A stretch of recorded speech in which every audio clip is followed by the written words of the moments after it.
அவன் சாதாரண பிள்ளை இல்லை. இவ்வளவு இளைஞர்களை,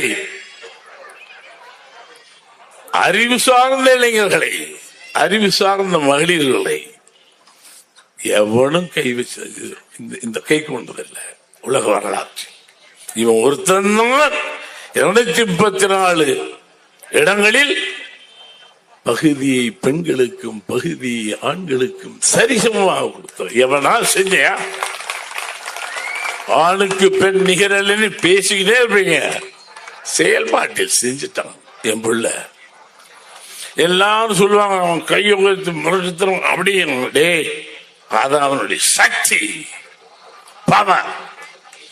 இந்த கை, நான் தமிழர், நான் கை உயர்த்தும் போது அந்த முறுக்க நான் பார்ப்பேன். அடடா, இந்த கையில் புறநாற்றுடைய புறம் தெரிகிறது, அகநாட்டினுடைய அறமும் தெரிகிறது, வீரம் தெரிகிறது, தர்மமும் தெரிகிறது. அவன் என்ன சாதாரண ஆள் இல்ல. நான் மேடை ஏறதுக்கு என்ன பெரியவனா இல்ல. இவனை விட்டால் தமிழகத்திற்கு விடிவு இல்லை. இனி ஒருவன் பிறந்ததான் வரணும். எவ்வளவோ காலத்துக்கு அப்புறம் அப்படி நான் பார்த்து பார்த்து பார்த்து ஐயோ ஒரு சுடர் எங்கேயோ தெரிகிறதே என்று வந்தவன் அவன். இதற்கு முன்னாடி எவ்வளவோ இருந்தாங்க, என்னென்னமோ பேசினாங்க தமிழ் தேசியம். என்னடா தமிழ் தேசியம் பேசுன தப்பா? என் பிறந்த மண்ணையும் மொழியையும் மக்களையும் மரங்களையும் செடி கொடிகளையும் நான் காப்பாற்றியாக வேண்டும் என்கிற ஒரு போராட்டத்தில் இறங்கியிருக்கான். தனி சிங்கம்டா, தனியா களை தள்ளிக்கலாம், துணைக்கு யாரையும் இழுத்துல.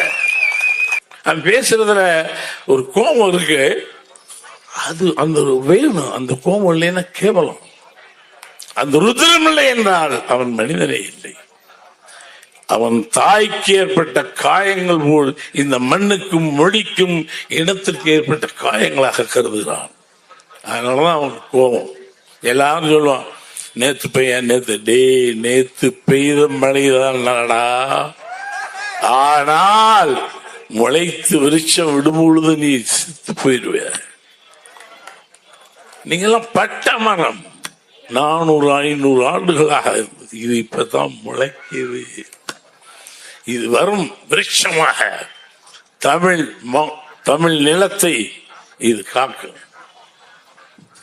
ரொம்ப நம்பிக்கை. விளையாட்டு நான் ஏதோ சும்மா இந்த மைக்க பிடிச்சு உங்களுக்கான பேசல. இவனை விட்டால் எனக்கு கண்ணுக்கு தெரிந்து எவனுமே தெரியல.